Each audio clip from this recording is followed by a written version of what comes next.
শুনে রাখ সমস্ত মুখোশধারী রাজার দল, শুনে রাখ রক্তক্ষেপ কুমিরের দল, এ মৃত্যু উপত্যকা আমার দেশ না। রাজনৈতিক ঘরানায় এক অরাজনৈতিক নাটক, চাই তৃতীয় স্বর। এই কণ্ঠ কোনো পরবর্তী রাজনৈতিক দলের নয়, এটি আপনার ও আমার মতো সাধারণ মানুষের প্রতিবাদের ভাষা। এখানে চিত্ত ভয়শূন্য ও উচ্চ শির রেখে শুধুমাত্র সত্যটাকে উপস্থাপন করা এবং চোখে আঙুল দিয়ে আয়না হয়ে সমাজের বাস্তবিক ছবি তুলে ধরাই যে এই নাটকের মুখ্য উদ্দেশ্য, সে কথাই জানালেন নাটকটির নির্দেশক নরোত্তম প্রসাদ শীল ও তার দলের কলাকুশলীরা।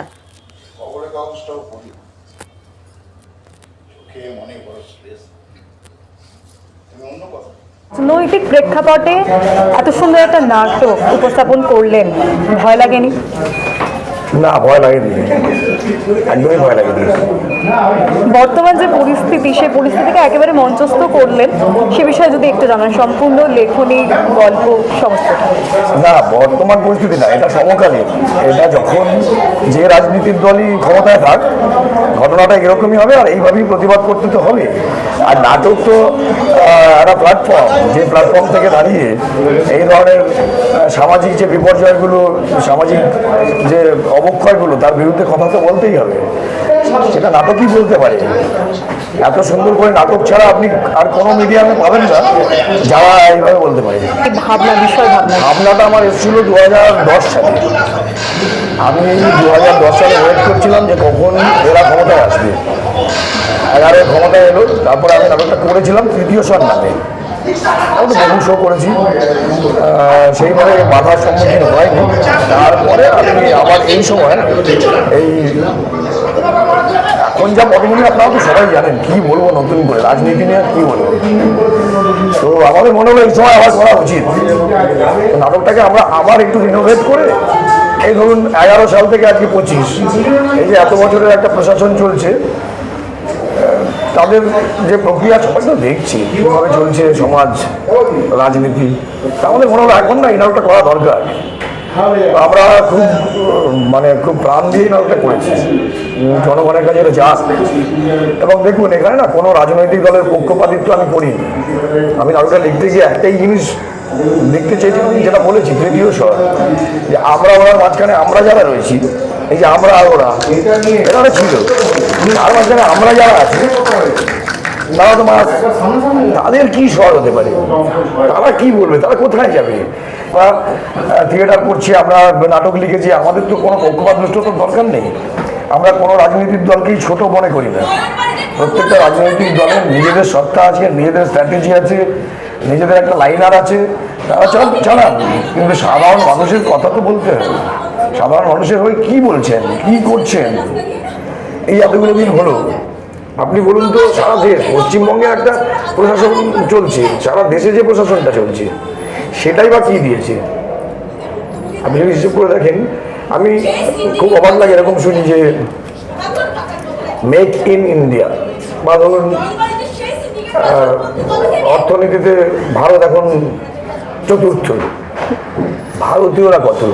একটা লাইন আপনারা ব্যবহার করলেন, সবচেয়ে নিরাপদতম স্থান বা শহর এই জায়গা, মানে খুব সম্প্রতি যেটি উঠে আসা একটি রাজনৈতিক বা যে কোনো কথা বলা যেতে পারে সেটা নিয়ে যদি এই যে ন্যাশনাল ক্রাইম ব্যুরো রিপোর্ট যেটা এসছে, সেই রিপোর্টটা পেয়ে তো খুব লাফিয়ে উঠেছি আমরা, কিন্তু লাফিয়ে ওঠার কোনো কারণ নেই। দুর্গাপুর ইস্যু, ওটা যদি একটু বলেন। প্রতিনিয়ত যে ঘটনা ঘটছে তাতে লাফানোর কোনো কারণ নেই। তো ঘটনা তো ঘটছে, আপনি বলুন, আপনি কোথায় সিকিউরিটি কোথায় আছে, এত ঘটনা ঘটছে কেন? এবং তার জন্য যে আমাকেও পথে নামতে হবে, গলা ফাটাতে হবে, এটা বড় কথা নয়। আমি জ্বলছি ভেতর থেকে, আপনি জ্বলছেন ভেতর থেকে, অনেক মানুষ জ্বলছে ভেতর থেকে, তার প্রতিক্রিয়া তৃতীয় স্বর। এই তৃতীয় স্বরটা দরকার আছে। তৃতীয় স্বর মানে বুঝতে পারছেন তো, থার্ড ভয়েস। এই আমরা ওনার মাঝখানে একটা ভয়েস থাকে, যে ভয়েস থেকে সবসময় গলা টিপে ধরা হয়, সেই ভয়েসটার কথা আমরা বলতে চাইছি। সেই ভয়েসটা দরকার আছে, নাটক দেখে নয়, নাটক না দেখলেও এই ভয়েসের প্রয়োজন। এই ভয়েস ছাড়া আপনি পারবেন না কিছু করতে। এবার আপনি যদি বলেন যে তৃতীয় ভয়েস মানে কি, মানে সমাজ সংস্কার হয়ে যাবে, সমাজ সংস্কারক নই আমরা। আমরা আমাদের কথাটা বলতে পারি, তাই না? আমরা কি সমাজ সংস্কারক নাকি? সমাজের দায়িত্ব তো আপনারা নিয়েছেন, আপনারা দায়িত্ব নিয়েছেন, আপনাদেরকে ভোট দিয়েছি আমরা, আপনাদেরকে এনেছি, এবার আপনি আপনার কাজটা করবেন, সঠিকভাবে করবেন, দিখাওয়া করে তো লাভ নেই, তাই না? এইটার জন্য একটু আমাদের মনে হয়েছে এই সময় নাটকটা করা উচিত, মানুষের কাছে পৌঁছানোর দরকার, আর মানুষের কাছে যাক নাটকটা। আরেকটা বিষয় বলবো, আপনি একটা কথা বললেন যে মোমবাতি হাতে নিয়ে বা রাস্তায় নেমে প্রতিবাদ করা যায়, কিন্তু তার পাশাপাশি মঞ্চে দাঁড়িয়েও প্রতিবাদ করা যায়। সব জায়গায় প্রতিবাদ করতে হবে। আচ্ছা, যারা মোমবাতি হাতে নেয়নি তারা প্রতিবাদী নয়? মোমবাতি হাতেই নিতে হবে এরকম কোনো কারণ নেই। প্রতিবাদটা করতে হবে কোথায় জানেন? অ্যাকচুয়ালি ব্যালটে করতে হবে, ব্যালট বা ইভিএমে করতে হবে, এছাড়া আপনি কোনো লাভ নেই। ইভিএমে গিয়ে প্রতিবাদটা করতে হবে। রাস্তায় দাঁড়িয়ে আপনি দারুণ একটা মোমবাতি মিছিল করলেন, তারপর আবার ভুলে গেলেন পরের দিন, হ্যাঁ, তারপর আবার অফিসে চলে গেলেন, কাজ করছেন। মোমবাতি মিছিলটা করে কতদূর কী হয় আমি জানি না, তো হয়েছে প্রচুর। তারপরে কি হয়েছে? ব্যালটে দিন, ওইখানে গিয়ে তো বিক্রি হয়ে যাচ্ছেন, ওখানে কিন্তু হচ্ছে বিক্রি, এটা আমার ধারণা। এবার ব্যালট অব্দি যেতে দেয় না, সেটাও তো দরকার। তার জন্য তো প্রশাসনের পুরো কঠোরভাবে এটাকে দেখা দেওয়া উচিত। কোন হিসেবে আমরা যদি না দেখাতে পারি তাহলে আর কবে দেখবে, আর কবে করবো? এখনই না, এখনই যাওয়া কিছু ধরে নাটক করার সময় নয়, এখন তো সময় ঠিকঠাক করে নাটক করতে হবে। নাটক করুন, গান করুন, আপনি কবিতা লিখুন, একটা ঠিক সময়, এই সময়টাতেই এটা করতে হবে। পরবর্তীতে তাহলে কি এই নাটক সমান জায়গায় স্থান পাবে? আপনি কি আশাবাদী? আমি মনে করি এই নাটক মানুষ দেখবে, এবং এখানে কোনো রাজনৈতিক দলের আমরা পক্ষপাত দুষ্টতা করিনি। আপনি বলুন তো, মানবিক কথা বলা হয়েছে, মানুষের স্বরের কথা বলা হয়েছে। এখানে তো আমি তৃণমূল, সিপিএম, বিজেপি কাউকে আলাদা করে ছোট করা, সরি, এগুলো তো করিনি। এখানে আমরা একবারও দেখাতে পারবেন যে আমরা তৃণমূলকে ছোট করছি, আমরা বিজেপিকে বড় করছি, সিপিএমকে একটু তুলে দিলাম, একদম করি। আমরা কিন্তু আত্মবিশ্লেষণই করেছি যে আমি যদি তৃণমূল হতাম তাহলে এটা খুব খারাপ, আমি যদি বিজেপি হতাম তাহলে এটা খারাপ, আমি যদি সিপিএম হতাম তাহলে এটা খারাপ। এই খারাপগুলোকে তোলার চেষ্টা করা হয়েছে, সেখানে কোনো পক্ষপাত দুষ্টতা নেই। পরে আমরা কোনো পার্টির এটা এও করিনি, মানে কি বলে ওটাকে, ওই প্রোপাগান্ডা বলে না, বা পার্টির হয়ে একটা প্রচার, সেসব করিনি। আমাদের কোনো দরকার পড়ে না। আমাদের প্রত্যেক পার্টির প্রতি শ্রদ্ধা রয়েছে, সেই শ্রদ্ধা, এবং প্রত্যেকটা সরকারের প্রতি আমাদের শ্রদ্ধা রয়েছে। আমরা বিশ্বাস করি সরকার পারে চাইলে। আমাদের সরকারের কাছে এইটাই একটা জাস্ট বার্তা দিয়েছি আমরা, যে হ্যাঁ আপনি পারবেন।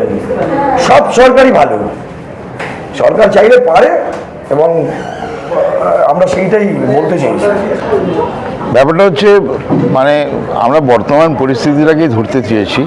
সেখানে কোনো নির্দিষ্ট পার্টিকে আমরা, বা পলিটিক্যাল পার্টিকে আমরা সরাসরি আমরা নাম করিনি, কিন্তু সকলে বুঝে যায় যে কার কি কার্যকলাপ, কোন পার্টির কী কার্যকলাপ, সেইটার উপরে ভিত্তি করেই আমাদের আগামী দিন যাতে তৃতীয় স্বরের ডাক দিয়েছি আমাদের নাটকের মাধ্যমে, যে অন্তত মানুষ কি চাইছে আজকাল, মানুষ কোথায় যেন একটা জড় পদার্থে ধারণ করছে,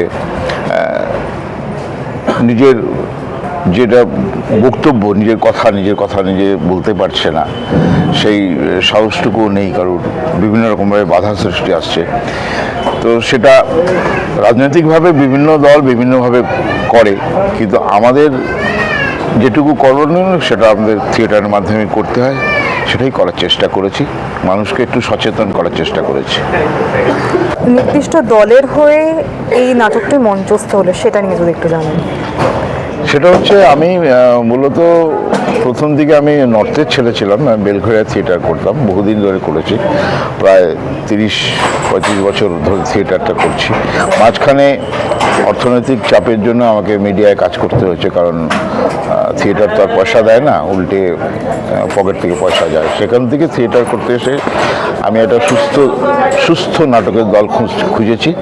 এখানে যখন আমি টালিগঞ্জে শিফট করেছি, টালিগঞ্জে শিফট করার পর আমার মনে হলো যে না, এই একটা দল যেখানে আমি করে মানে সাবলীলভাবে আমি চলতে পারবো জীবনে।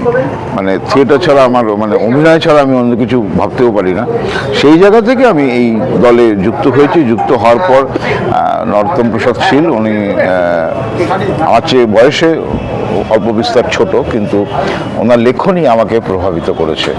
তখন মনে হয়েছে যে আমি এই দলটা হয়ে আমি আমার প্রতিবাদটুকু আমি যদি আমি থিয়েটারের মাধ্যমে করতে পারি, সেটা করার জন্যই আমি এই দলের সঙ্গে যুক্ত হয়েছি এবং চেষ্টা করছি যাতে আগামী দিনও আমি আমার থিয়েটার কর্মী হিসাবে আমি আমার প্রতিবাদটুকু এই সমাজের বুকে দিতে চাই।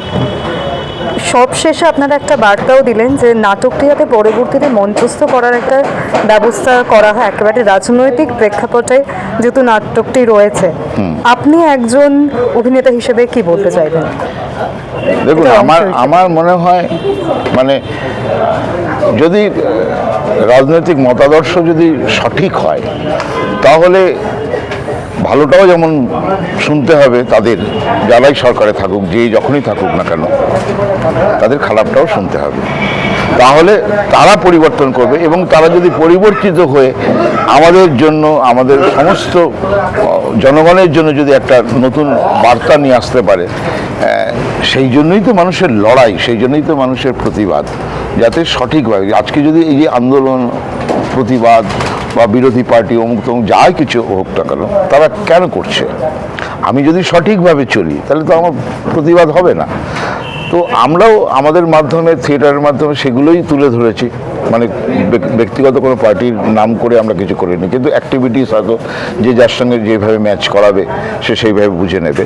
সেই কারণে সেইটা সামনে তুলে রাখার জন্য যে অন্তত যারা বর্তমানে আছেন বা বিরোধী গোষ্ঠী আছে, যেই আছে বা যারা একেবারেই নেই এখন, তারা সকলেই শুধরাক। তাদের প্রত্যেকের রাজনৈতিক কোনো গতভাবে কিছু না কিছু ভুল ত্রুটি থাকেই। সেই ভুলটা শুধরে যদি আগামী দিন আমাদের সারা পশ্চিমবঙ্গের কাছে, সারা রাজ্যের কাছে একটা নতুন দল হিসাবে সৃষ্টি হতে পারে, একটা নতুন বার্তা দিতে পারে, একটা নতুন চেতনা উদ্বুদ্ধ হয়ে যদি আমাদের যদি সামনে আসে, আশা করি আমরা সকলেই ভালো থাকবো, পশ্চিমবাংলাবাসী, পশ্চিমবঙ্গবাসী আমরা ভালো থাকবো, সুস্থ থাকবো। এই উদ্দেশ্যেই আমাদের এই প্রতিবাদ, এই নাটক। নাট্যকারের রেসপেক্টে এই চরিত্রটা একটা কি বলবো, যে একটা পরিবর্তনের সূত্রপাত যে এই চরিত্রটা করতে পারে।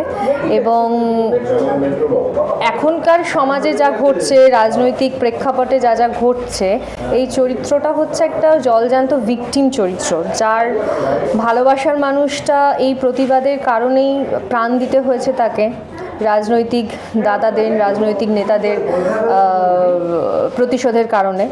তো সে তো সর্বশান্ত হয়ে দাঁড়িয়েছে এবং সে আবার নতুন করে পথের দিশা খোঁজার চেষ্টা করছে এবং পথের দিশা খুঁজে পাচ্ছে, এবং সেই পথের দিশার মধ্যে দিয়ে এই সমাজটাকে পরিবর্তনের যে সূত্রপাত হওয়া, সেটাই হচ্ছে নীলার চরিত্রটাকে ব্যক্ত করতে দিলে সেটাই বলতে পারি আর কি।